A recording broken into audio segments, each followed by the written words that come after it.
live in just about, yeah, we're live. Okay.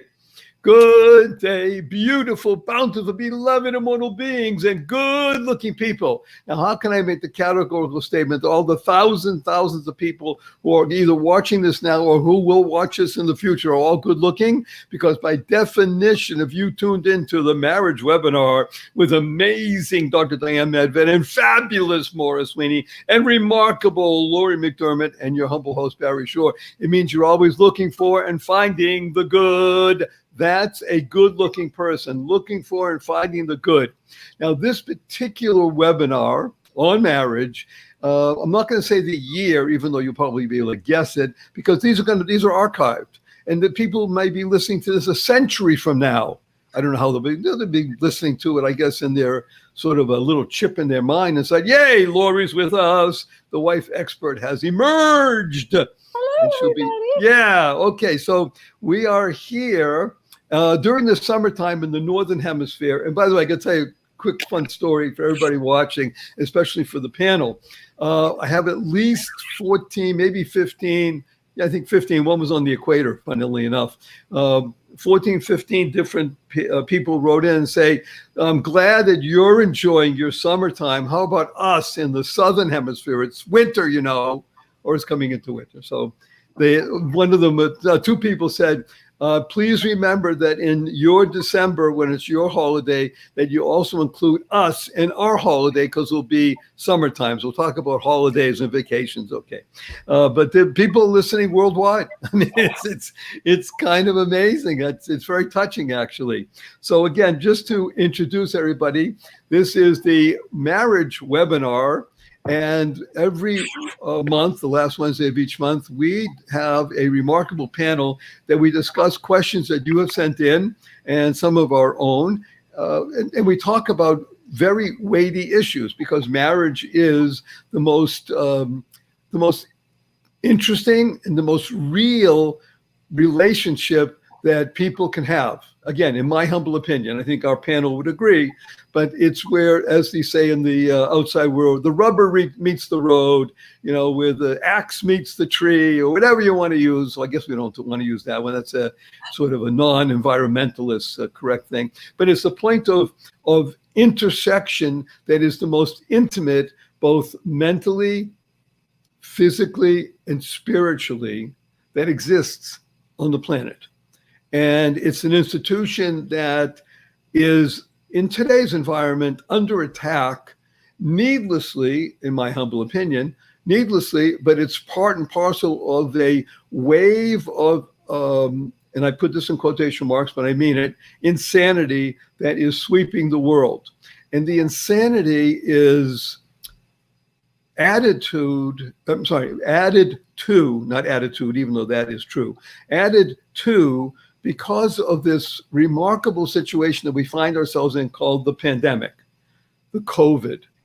And at this time in the summer, I had expected, and I think a lot of other people had expected, that, hey, it's summertime, we got the vaccine, it's going away, and all of a sudden, never a dull moment, a variant comes in. And there's upheaval, there's stuff happening that is upsetting a lot of people, a lot of plans, a lot of situations. So we're going to be talking about it because we have a number of questions that are relating to that. But I want to start off with just the fun stuff, because fun is so important. If you can't have fun, you can't have relationship with anybody. By the way, not just another person, with yourself. If you can't be at ease and have fun with yourself, I think it's true, isn't it? Physiologically, you can't tickle yourself. I mean, you can tickle yourself, but you can't tickle yourself enough to make you laugh.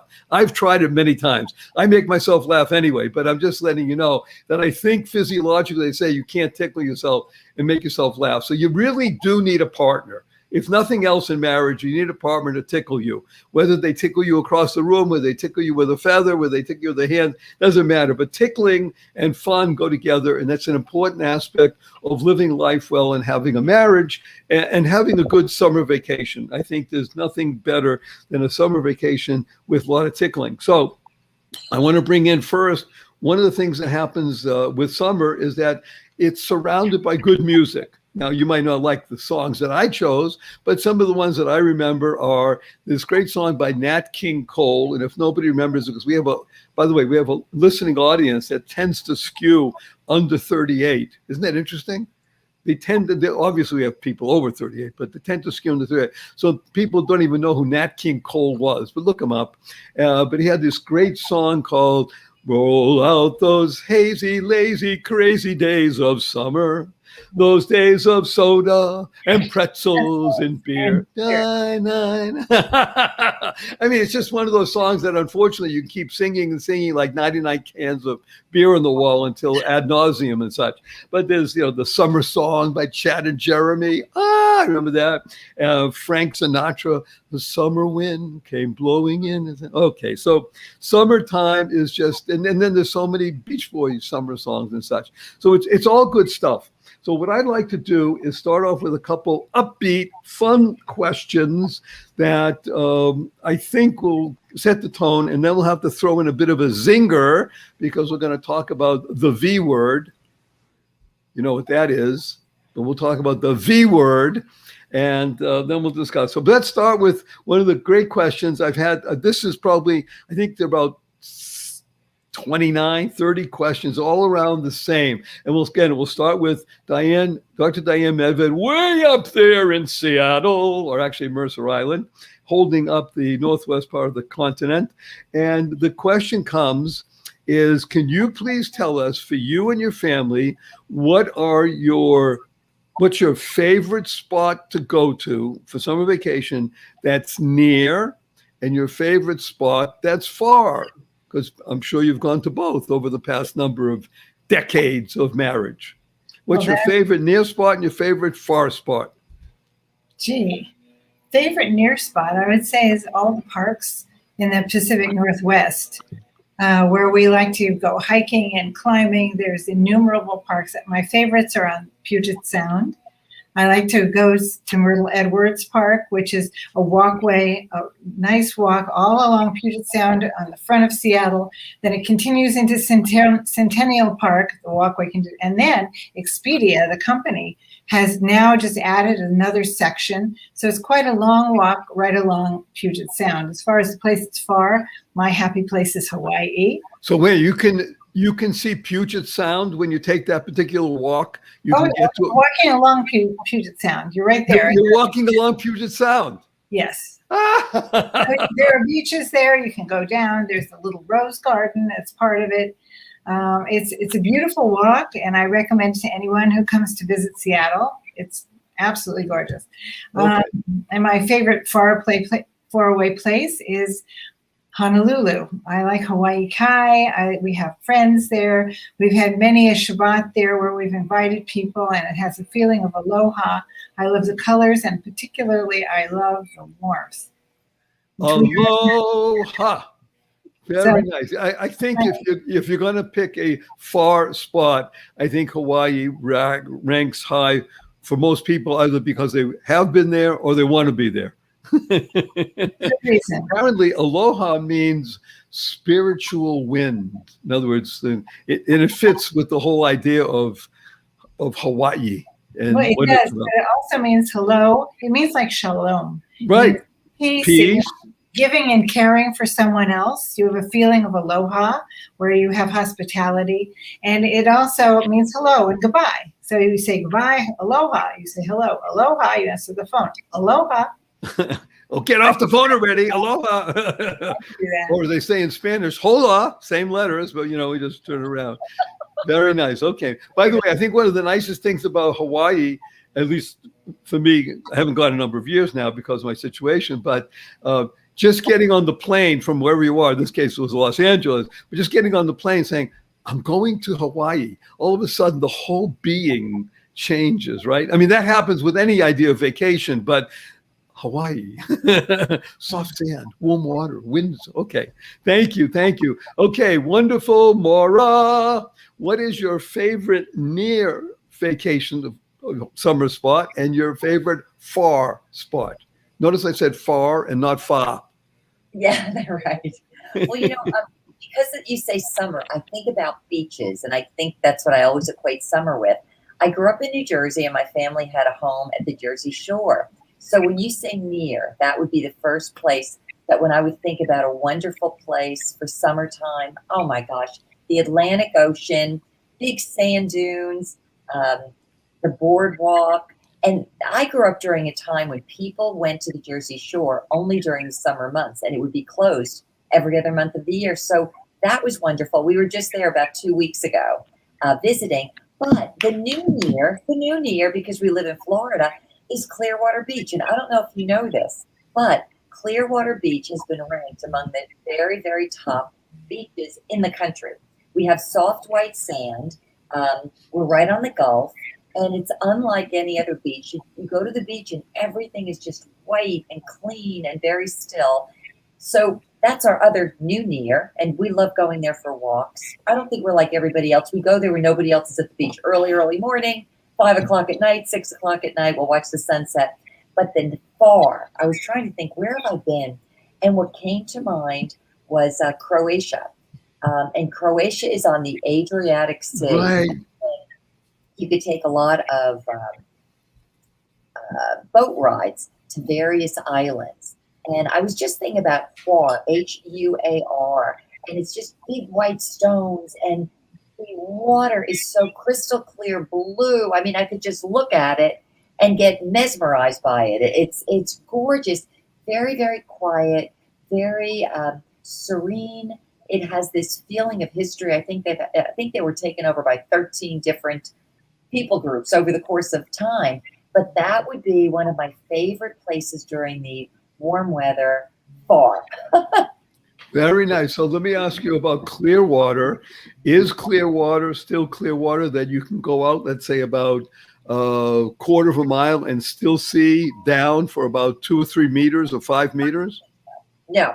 No. If you want my opinion as a local, no. You have to go a little bit farther south, but it is definitely beautiful. It is. Okay. Now, in terms of Croatia, are you talking about Dubrovnik? Dubrovnik, I think, is on the south side. We've been there. You were more northern. You were north of Dubrovnik. You mean when we like before? There are a lot of small islands and different places you could take. Oh goodness, Diane, what is it that you take when you go from island to island? Ferry boats. Sounds like that's it. And Ding, ferry boats, 2 points. And you know what? If my husband were in the room, he could tell you exactly where everything was. All I could tell you is that the sense of history, simplicity, quietude, the beautiful, beautiful white stones, and the blue water. I'm telling you, like mesmerizingly beautiful. Thank you. Wonderful Lori, who lives right there by the beach in Manhattan Beach, California, one of the nicest places in the world. Where do you like to go that's near for a family summer vacation? And where do you like to go that's far? Palm Springs in the summer sounds like a nightmare to most people. That's an oxymoron. Palm Springs in the summer? Ah! I know, right? Everyone's like, it's so hot. And that's why we go, because here at the beach in California, the weather is always 70. Sometimes it goes down to 65. In the evenings, here where I live, you need a jacket. If you got these cute summer dresses like I'm wearing right now, in the evening, you have to be like a winter. I'm winter coatish when I go out to dinner. In Palm Springs, at night, at 12 midnight, you're like, 90 degrees. Yeah. It's kind of like what you were saying when you go to Hawaii. When I drive to Palm Springs, most people say this, there's Palm Desert, there's Rancho Mirage. As soon as you drive in, you hit all those palm trees. You know, Frank Sinatra used to go, all the bad boys used to go out there. It's just desert. And your body goes,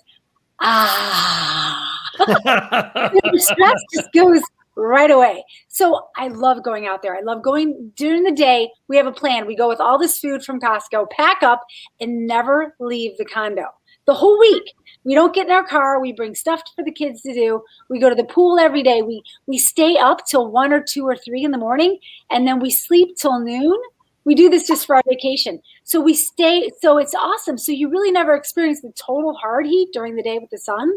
Love that. That's what we do. And we always bring friends. So there's just a whole bunch of kids running around, but now they're old. It's a lot of fun. So my far place, there is a place called Turks and Caicos. that I've Maybe been called Texas.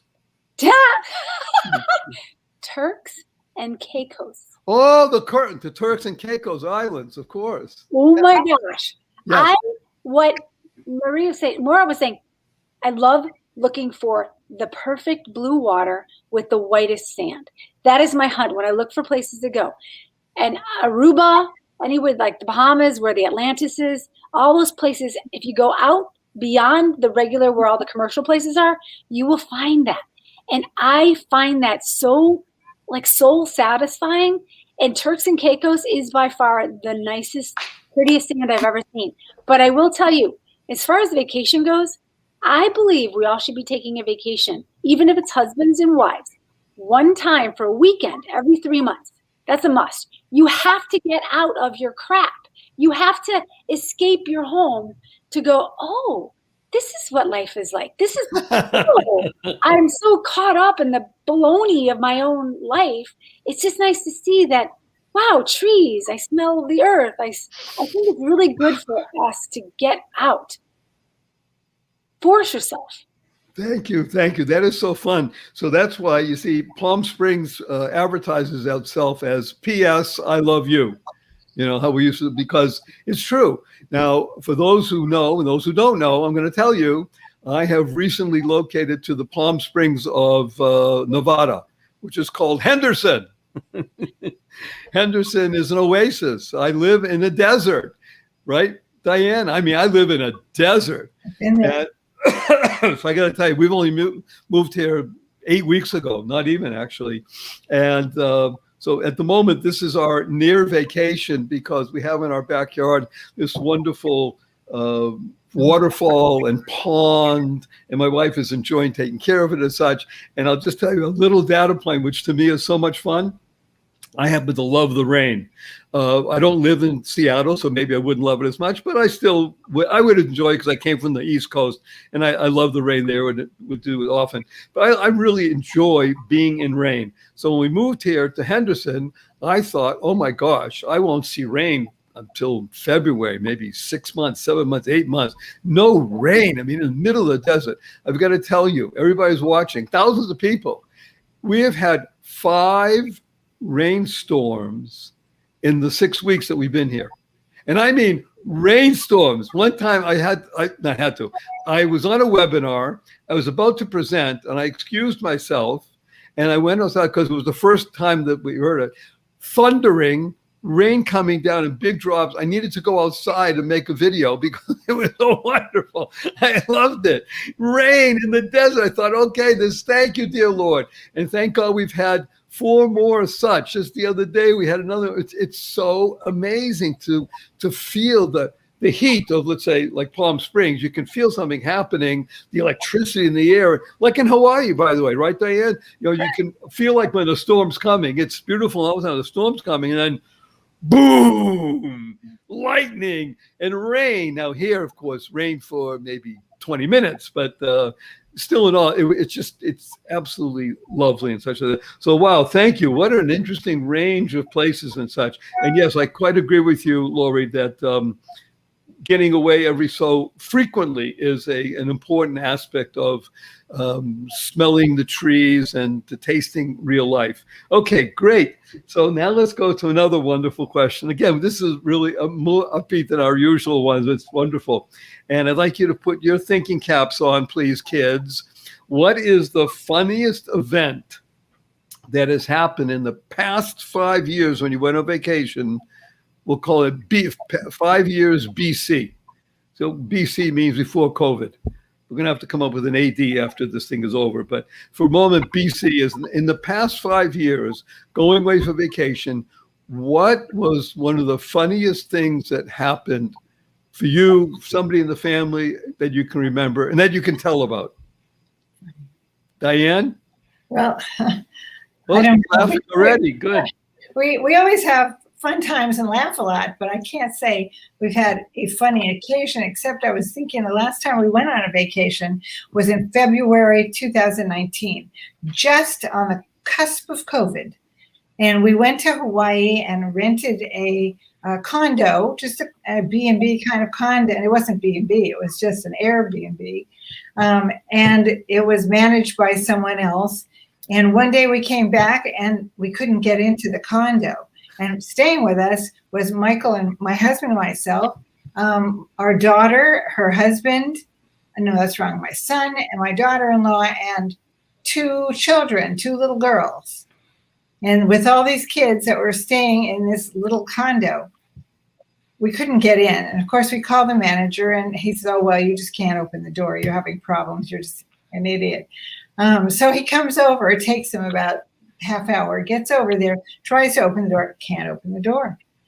Calls somebody else, can't open the door. They finally had to call a locksmith, and it was getting really late. It was getting on midnight. He came and had to use a saw and a drill and totally tear apart the lock to get us in. And in the interim, we were sitting in the hallway singing songs. Oh, We had 2 little kids, and it's like, how do you entertain 2 little kids while you're sitting in a hallway? And you can't go, and you don't know if they're going to open the door, and it's really time for them to have been asleep. So what do? You sing songs to them, and that makes them happy. So even though it was really kind of a mess, I think of it as a very happy time because we were sitting on the floor in a hallway singing to each other all the old hits of the 60s that we could think of. And the kids know a lot of them, and they were like 2 and 3, and they were singing along. It turned out to be a highlight of our vacation. thank you. Very good. Okay, wonderful. Maura, do you have something you can relate that is good for a general audience? Sure. I was thinking one time when I walked into the wrong hotel room, and fortunately the people in there were all dressed, thinking it was my hotel room. But the thought that did come into mind the past 5 years was my husband and I, and many of the trips we've taken overseas, we will go to countries and places most people don't go to. And we were somewhere in maybe Macedonia on our way to Kosovo, or the reverse, and probably going by way of another country. And the only way to get there was on a small jitney, maybe where it would take about 15 people. And so I'm sitting way, way, way in the back, and there were people that were all locals. None of them spoke our language.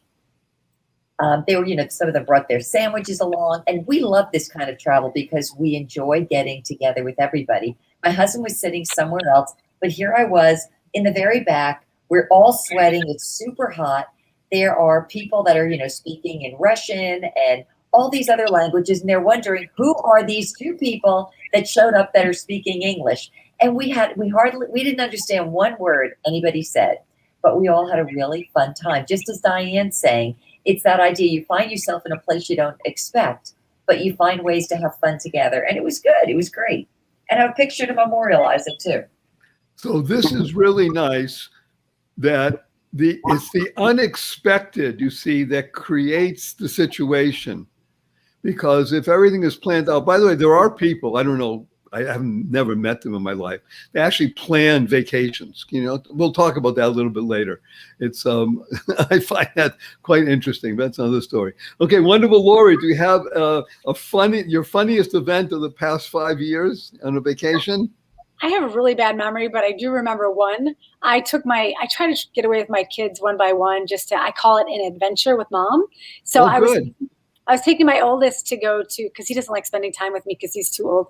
But I said, let's go to Whistler for the summer, right? Just for a week, or I think it was like 5 days. So we started in Seattle because I knew I couldn't rent a car in Canada. I thought it would be too complicated. So we started in Seattle, got off the plane, went and had breakfast, and then we're heading up to Canada.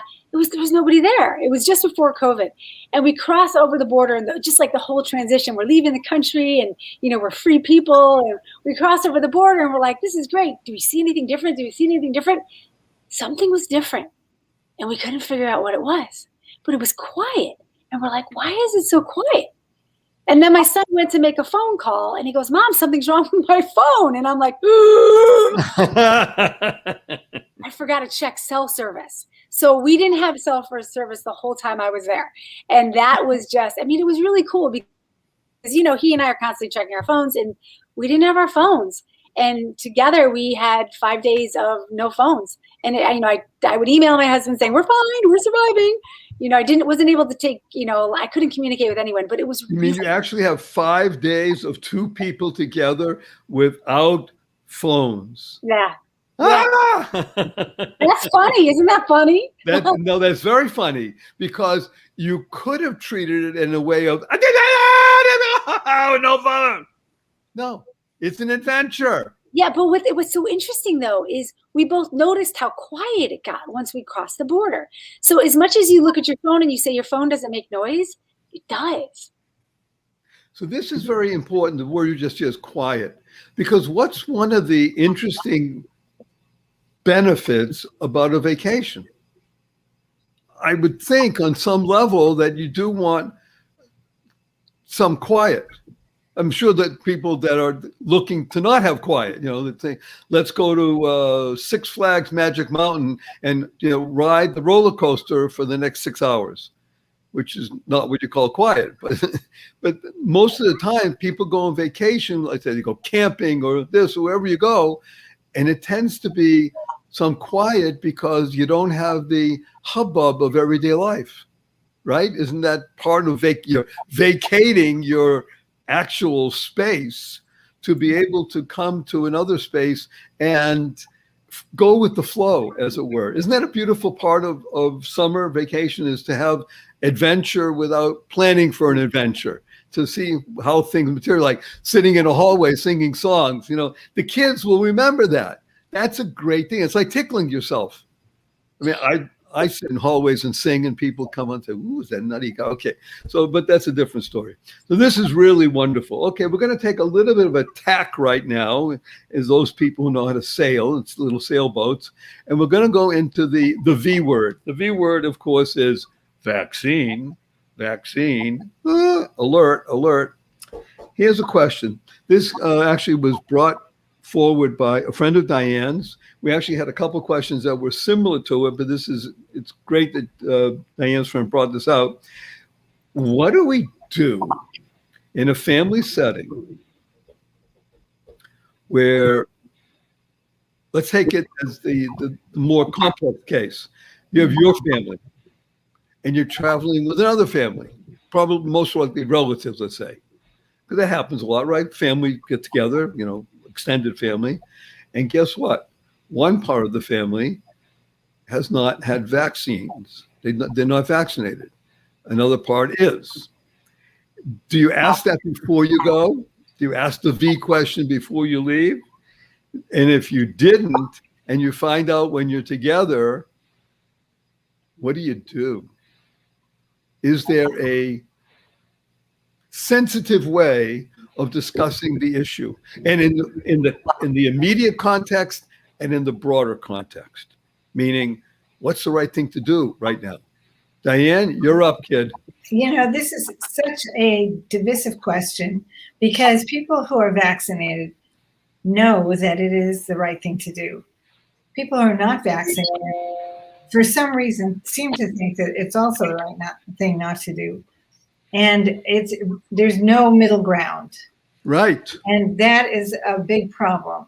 And I think that most people in families who are contemplating getting together with other family members are aware already of where they stand on that, because it is so divisive and strong. And all I can say is that people should be vaccinated. They should be. Should be vaccinated. Look, this is only because 2.5 million, more than that, 250 million people in the United States have been vaccinated. They have not had reactions to the vaccine. They've not gotten sick by the vaccine. They've not had chips planted in them by the vaccine. It's not untested. 250 million people are not. That is not untested. It could save your life. And that's why I'm so adamant about it. It could save your life. Now, I do believe that all my family members, except for a certain cadre, believe that. That cadre we don't get together with. When we have Shabbat meals at our house, which we do every week, we have 12 people to celebrate the Sabbath. I only will accept vaccinated people. And okay, that doesn't solve the problem though. What do you do about the Right. division? What do you do? Okay, the answer to that is, first of all, you can try to convince them that in order for family unity, that it would be worth it. And try and give them the information that can support it so that it's scientifically shown to them and you're not just doing it emotionally. That's the thing. It becomes political and it becomes emotional. And you have to separate those things from the unity that you have in your family, from letting it spoil that unity in your family. So what you really need to do is say, I want to see you. I want to be with you. I'm not going around people who are not vaccinated. You can have a choice and you could please be vaccinated. The other option, and there is another option, because I'm thinking of this section of the family who is not their extended family. The part of the family who is close to them and really wants to see them says to them, okay, I know you're not vaccinated. I know my family is vaccinated, except the little kids. And the little kids want to play together. So that's a big risk. So what you have to do is you have to tell them, we'll see you. Sorry about that. We'll see you outside. I don't know how to turn this off. We'll see you outside. We'll see you masked. And we will, do what we can to mitigate any risk. And you can say, we'll do it outside for an hour, 2 hours, and make sure that they understand that you love them enough that you're willing to take those precautions with them and you'd like to see them. The key is emphasizing to those people the love and the caring that unites your family, and the fact that you will never stop loving them and that you care for them no matter what they choose to do on this issue. And that, I think, can depoliticize it and help people see that it's not a family issue. It's a safety issue. It's a health issue. And if you can put it in those terms, I think that you can bridge it while making sure that you emphasize the love and caring that you feel for those people. So again, from your point of view, this is, number one, a health issue, and you are adamant that people that you associate with regularly, I'll say, should be vaccinated. And especially if you were going to go on vacation with somebody. In other words, if you were going to go with another family or two, you would ask and inquire. And if they're not, you would gently but tastefully, let's say, decide not to go. Try to convince them gently, tastefully, and lovingly. And if I failed at that, which is likely because often people are very emotionally attached to their residents. If I failed at that, then I would say to them, let's think of some compromise. I would not go on I wouldn't go into a hotel and stay with them in the same room. I wouldn't want to spend a long time sitting next to them on a plane. These are more risky endeavors, but I would try to find an endeavor that would be less risky. Like, let's have a picnic outdoors and we can all wear masks unless we're eating it. And when we're eating, we'll sit over there. Even our synagogue had that. It was like vaccinated people sit outside. But it's not because we don't love you. It's because we do love you. We do love you. Very good. Okay, fair enough. Wonderful, Maura. We're not going to cross swords, but do you have your own opinion, a different opinion? Same. I do. Actually, I feel very, very strongly that everyone is entitled to their own opinion. Diane's right. She said it's politicized, and it's a very personal issue for everyone. I remember before the election, it was politicized in that the Democrats were so against the Trump vaccine. But Right. what I'm finding now is that it's almost, it's not reversed. I don't think it's politicized anymore, but I do believe that there's such an emotional attachment both ways. Now, you know that we live in Florida, and Florida has had a different mode of living, let's say, from so many of the other states. We did not have a lot of the restrictions, let's say, that were going on elsewhere. I will tell you, I have not had vaccines in the past. This is my personal thing for the annual flu virus. But for anyone who wants it, I would say absolutely do what's right for you. When this one came out, we immediately here in Tampa, in our area, we have a lot of elderly people, many of whom I would see on a regular basis. So they were some of the first ones that were going to get the vaccines. And I know, Diane, you might find this problematic too, but we immediately had people that were going to the hospital for side effects. One of my girlfriends who works with doctors found that one of the original doctors in our area that had a vaccine died within 24 hours. She was so shocked. So there are people who are on the other side. My sense was all working through this whole thing. And even when it comes to getting together or whatever, I understand people's fears and I understand everybody has their own thing. So even when it came from my working, I would always say to people, oh, am I far enough away from you? Are you comfortable with me? Some people did not want to be touched. This is way before vaccines started. So I would always ask people what they felt comfortable with. And I would not betray any of their sense of space. And I would do the same thing today. You know, I know that's what I would say. So here's the question, Maura, going very personal. Have you and your husband been vaccinated? Say that again? Have you and your husband been vaccinated? No. And you know what? My thought was, I'm going to wait and see. Okay, just asking. The same way. No, I'm asking. Look, this is real. We're talking about real stuff. Okay, Lori. Hi. You are opinionated. What are you going to say, kid? You think?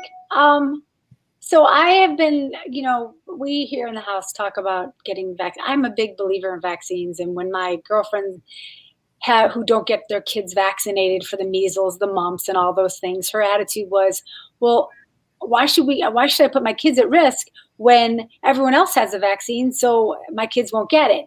And then this measles outbreak happened near her house in her school, and she got vaccinated. So I go back and forth on it. To date, I have not been vaccinated. And the reason why, I do have an autoimmune disease, and my doctor advised me not to do it because he's concerned if I take the vaccine, something might happen to me. I'm a high risk. So I haven't taken it. My husband hasn't. One of my kids has because she works at a restaurant and they said she had to do it. And I was a little worried about it because I also know another girl in our community who did get the vaccine and she shakes now. She's got tremors. And from the vaccine now. Yeah, from the vaccine. So she's been vaccinated. What was that? She has what? She has tremors. Oh, tremors. So, and she didn't have them before. And so that just made me nervous because studies have shown that young kids aren't, like under 12, their chances of getting COVID are very low. So I'm very fit, I'm healthy, I eat well, I do a physical 6 times or every 6 months. So I'm very active and I know my body. So I'm a little concerned. And for me, my choice is to wait until it's been FDA approved and it's been out for a while. And then, of course, I believe in vaccines. Absolutely. But where I get a little worried is sometimes, like, I have a neighbor across the street who's vaccinated. And every time he's with me, you know, his wife's like, oh, my God, wear your mask. And I say to him, aren't you vaccinated? Right. And he goes, yes. And I said, do you believe it works? He goes, absolutely. That's why everyone should get it, because it works. I go, what does it do? He said, it protects me from getting it sick and I can't transmit. So what do you need a mask for? I said, so why do I need it if we're together? And let's say I have it. You're not going to get it. There should be no fear. And he was like, yeah. And his wife's like, no, you need to wear it. So here's the deal. This is how I feel. It's my body. I get to choose what I put in it. That's it. If my husband wants to get a vaccine, go ahead. If excuse my French, I could give an SHIT. I don't care. All I know is I'm responsible for my health and the health of my children. And if I choose to put myself at risk, like going out naked in Alaska in 40 degrees below zero weather, I don't need a rule to tell me that I have to wear clothes. Right. If I do that and I die, I'm an idiot, right? So let me be the idiot. If I get COVID because I didn't get vaccinated because my doctor told me not to, I'm an idiot. That's on me. Let me be responsible for me. That's what I said. And I think we are all smart enough humans to look at all the data and look at our own souls. No one else knows how I hurt and breathe. No one else knows how my heart beats and my skin and my nails. I do. Let me decide my own health. And if you're vaccinated, we're good, because I could never get you sick because the vaccine works. And that's what I believe so far. So it works for some people. It doesn't for some. So I believe when it's when it's FDA approved and they've gone through the mixes and they've really got a really good mix of it, then I'll pick which one I want and I'll get it soon when my doctor says it's okay. Oh, this is so good. What a range of opinion, not just, opinions, insights and such. So I'm going on record also. I have AIDS. It's an autoimmune disease. That's what AIDS is, by the way. So I am, the particular thing I had, the Guillain-Barré syndrome. So I am at very high risk for situations. Matter of fact, it didn't happen to me this way, but with the flu shot a number of years ago, I think it was about 15, 18 years ago, there was a new flu shot that came out that caused 72 Guillain-Barré syndrome responses. People got paralyzed, some of them for life. And the reason I mention is because Guillain-Barré is rare enough. It's 1 in every 200,000 people as a as a natural occurrence. But the flu shot triggered it in people, and 72 in the course of one span of 6 months is a lot of people for that particular situation. And unfortunately, it's happening now with this vaccine. Very few, but it's happening. So I spoke to a wonderful person named Dr. Ellie Goldstein, who Diane knows, and he said to me, not yet. I'll tell you when. Still not yet, okay. And because I am of age, I'm not 17 anymore, I'm 72, and I was told, don't do it at the moment. Hopefully I might be able to, or maybe I don't need it. Maybe it'll all be gone by then. Yes, wonderful, Maura. I was going to add one other point, and this is about the waiting. I mentioned both my husband and I are waiting. Our daughter and son-in-law, they both got their vaccines. But you probably knew this about a year ago, a little bit over a year ago, whenever. My husband got unbelievably sick, and it was a virus. I think I might have told you this. He spent 4 days in the hospital. The following year, he spent 5 days in the hospital. They did not diagnose it as COVID, but what it did is that it was like a form of myocarditis where it was just squeezing his heart. And so it really left him in a completely different health situation for well over a year. And one of the side effects of this vaccine is that it is causing situations just like that. There's blood clotting. And we're like, oh my goodness, we better wait for more information on this. So that's where I think it is. Everybody's got their own sense of space. And I always, with whatever it is, I always look to honor people and make sure that I'm not pushing myself into their space if they don't feel comfortable. But it would be that way probably about most things. And it's an important point you raise. But I think to go to Diane's point in the beginning, hundreds of millions of doses have been given. And in any situation with hundreds of millions of something, there's going to be a small tiny percentage. 0.00. But it still affects the individual. So less than part of 1%. Right. The key is, I agree with you, Lori, that you should talk to your doctor. I think anyone who trusts their doctor should go to their doctor and say, what do you think? Should I get the vaccine? And your doctor knows your situation. So if your doctor says, I think you should get it, and you trust your doctor and you've been going to this person and you know he's qualified, you should listen to him. I think the medical establishment is unified in their endorsements of the vaccine. And if your doctor, Maura, if your doctor disagrees, then that's appropriate. You should listen to what your doctor says. I would never disrespect anyone's choice, especially if it's based on medical need or situation. I respect it. That's why I would say, well, I still want to see you.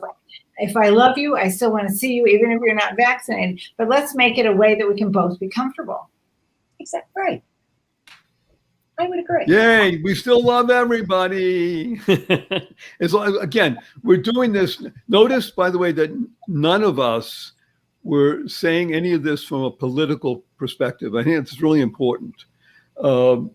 Because you brought up something very important before, Maura, that at one point when there was no vaccine and it was in the process and it was being brought forth, and again, I would say there should be a big round of applause and a thank you to President Trump at the time, who did initiate with full force of government and his abilities to harness energies to bring forth a vaccine in a remarkably, how should we say it, accelerated way.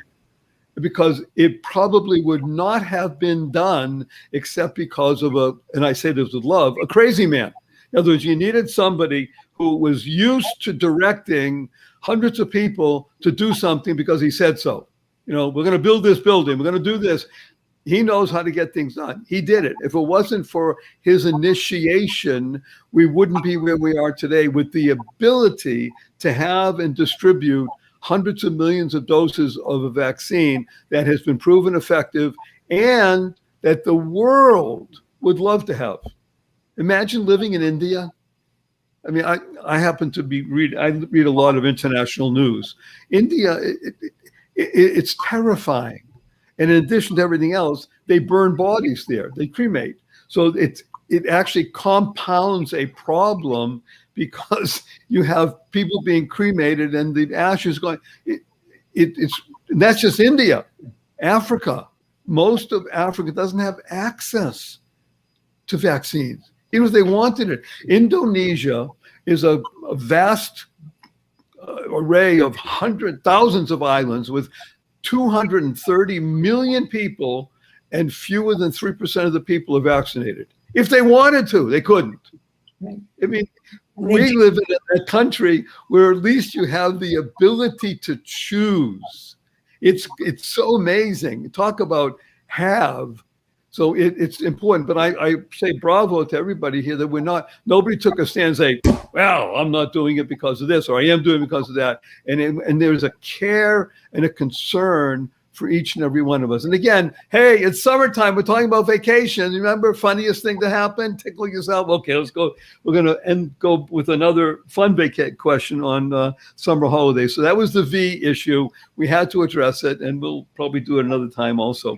But now you know what BC stands for. Before COVID, we need to come up with an AD that's clever. So that's our assignment, kids. Think of a nice AD. Okay, here's a question that came in from, I think, 55, 60, maybe 60 people. You ready?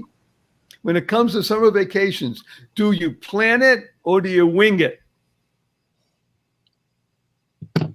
Diane, what do you do? Do you plan your vacations or do you wing it? Well, I think it has to do with your personality, and it has to do with your marriage and your family. Some families prefer to plan it because the planning is part of the fun.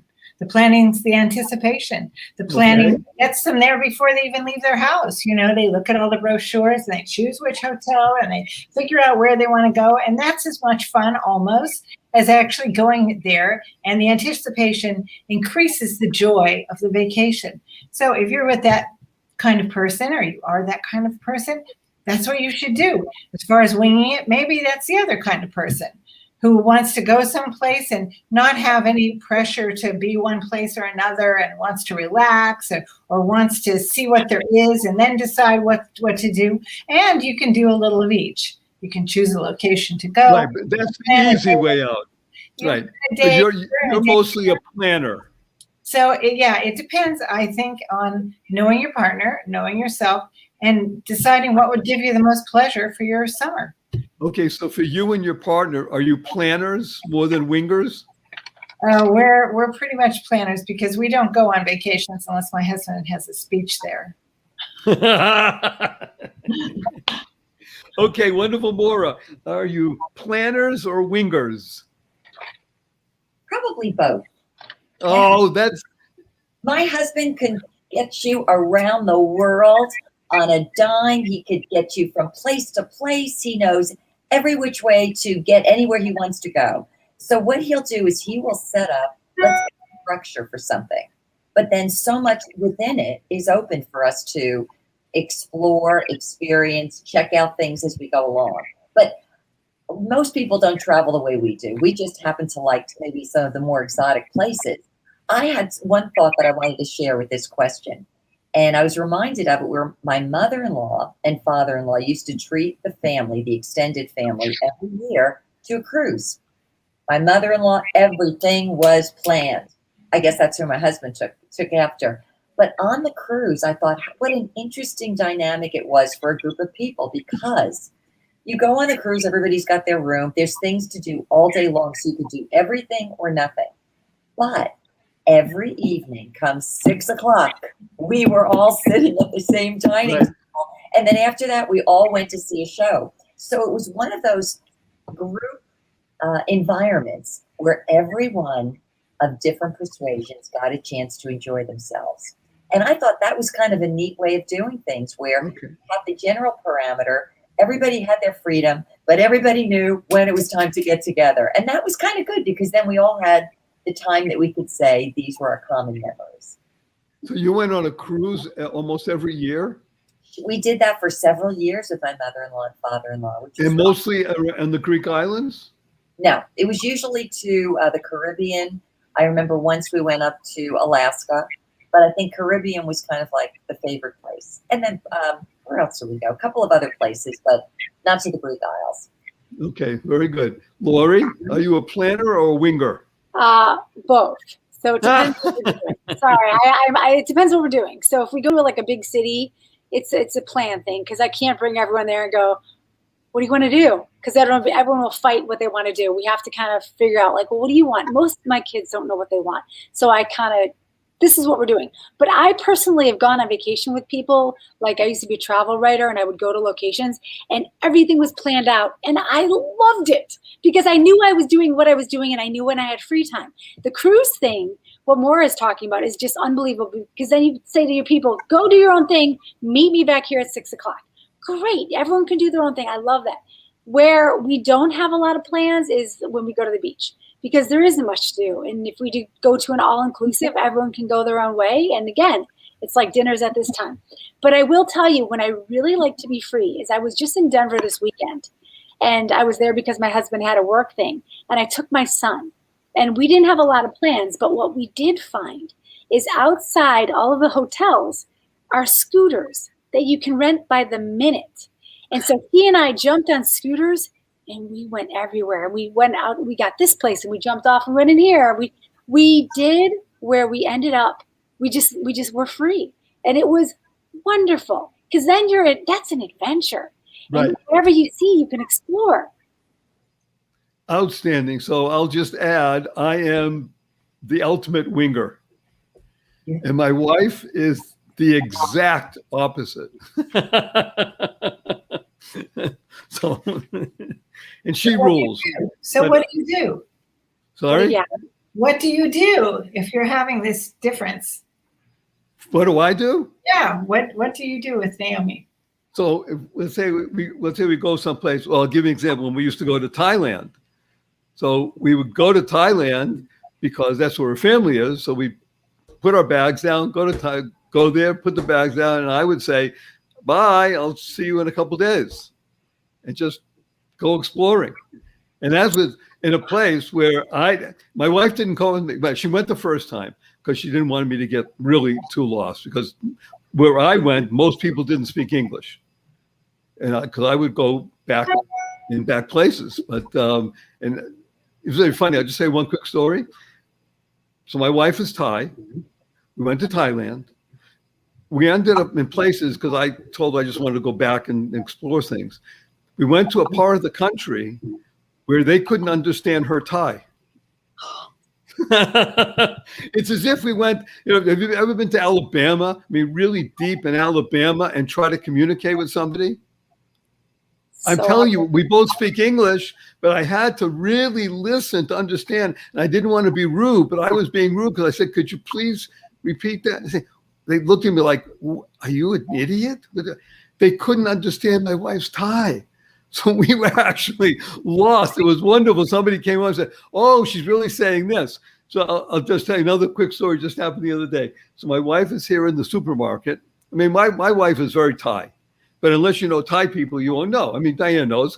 She's Thai, little, small Thai lady. So she's in the grocery store, and here in Henderson, and there were a number of people in the aisle behind her. She's had about 4 or 5 kids. Maybe they were 25 or so like that. And they were speaking in Thai. And they looked at her, and they thought she was Thai. So they kept talking to each other, and they said one to the other, because my wife could understand them still, obviously. And they said, No, if she was Thai, she would turn around and answer us. But she kept quiet because she doesn't like to interact with people like that. But the point was that it was so fun because she could play as if, what do I know? I don't speak English. Or when people come to her at the door and they say, she said, I don't know English. No English. So we went, I really enjoy winging because you have no idea where you're going to be, what's going to happen. I have been, I must tell you, in all honesty, in some very dangerous situations. It's amazing I'm still here. When I think about them, sometimes I say, did I really do that? You're really that dumb? Yes, I was. But that was much. I went to Dubrovnik a number of times. I drove all through Europe. Wonderful stories and such. Oh, you only have a couple more minutes. So this is really fun. The idea of planning and winging. And I actually agree with you. The idea of having some place to be at a certain time, that's very nice. In case you get lost and you don't show up, they send out scouting parties to find you. Which has happened to me. That's another story. Okay, so here's the last question. We only have a couple of minutes, but do you like to go with or without other relatives? In other words, talking about nuclear family, but you have extended family, cousins, aunts, uncles, whatever. Do you prefer going just nuclear or extended? Which do you prefer, Diane? I like nuclear, but now it includes grandchildren. And I also feel that going any place with my husband is a treat. So nuclear. Okay, so because of grandchildren, you're feeling more relative. They're more expanded than just expanding. Okay, very good. Maura, are you nuclear or relatives? We've done both. We travel oftentimes. I know, but you got to choose right now. All right. I would say I love traveling with a group of people because there's a great dynamic, but because I'm also a very quiet person, you probably wouldn't know that about me. I also like knowing I could go on my own or I could be just with Jimmy, so I kind of like it both ways. I enjoy the dynamics, but I also like the quiet, intimate times. Now, by the way, I would say this, and I'm actually asking, not telling you. I think there's a different dynamic of traveling, let's say, by oneself as a woman rather than a man. Right. In other words, I was foolhardy. I shouldn't have been, but I never really worried about traveling by myself, whether it was hitchhiking across country or in Europe or Asia. But I think as a woman, personally, I would think if I was a woman, I'd feel nervous. Were you nervous traveling by yourself? I am very vigilant when I'm by myself, and I have traveled several times out of the country. But I might smile a lot, but I don't trust anybody. I'll let everybody know at the hotel where I'm going, what time I'll be back. I'll ask for help along the way, but I would say I'm very vigilant. Okay, but I'm glad of that. I'm glad you're here. Thank you. Wonderful, Lori. Do you prefer nuclear or with relatives? So my husband's from Philly. I'm from Chicago, and we all live in LA, and we don't have any relatives here. So when we go on vacation, it's like if we just go by ourselves, it's not as exciting as we bring all the family. So we are big group people because that way everyone can break off, and I can spend time with my husband, or I can switch and spend time with my sister-in-law or my other sister-in-law. It's just nice to have each other around because it's you nice don't see them that much. In other words, if they live down the street, it might be different. But since they live in Philly and since they live in Chicago, look at that. Yeah, once a year, maybe. Maybe twice. Yes, relatives are a wonderful thing when they live in other cities. Okay, well, this is, I must say, this has been one of the best we've ever done. But I say that every month, aren't I? And I trust. I got to tell you, kids, we get input from people all over the world, as I told you. And this is becoming a highlight for a lot of people. They refer to it as the webinar. They don't call it the marriage webinar, but they refer to it as the webinar. And this really animates a lot of people. People love listening to you three. All right, me sometimes, but I'm telling you, you're making a difference in people's lives. So a huge, huge bravo. And as we said, we had some interesting insight into the vaccine. We had some great spots that people go to. We had funny moments, and people do things with planning and winging, and with and without relatives. And it was just absolutely a treat. So I'd like to just say again, huge thank you. We'll do it again, God willing, next month. We'd like to give a huge hug to all of us and to the world. And I'll tell you what HUG stands for again, which is harmonizing. Oh, just as a small aside, I did a webinar this afternoon, and we had on that webinar, I think they said 722 people. And I was sort of the what they call the uplifting moments. I did 10 minutes of Barry Shore. And at the end, I did a little da-da-da-da, and I told them, we're going to do a group hug. So we had over 700 people doing a group hug with the following. I told them, group hug stands for harmonizing unlimited giving. That's what a hug is, harmonizing unlimited giving. So with your permission, on the count of three, are you ready, kids? 1, 2, 3.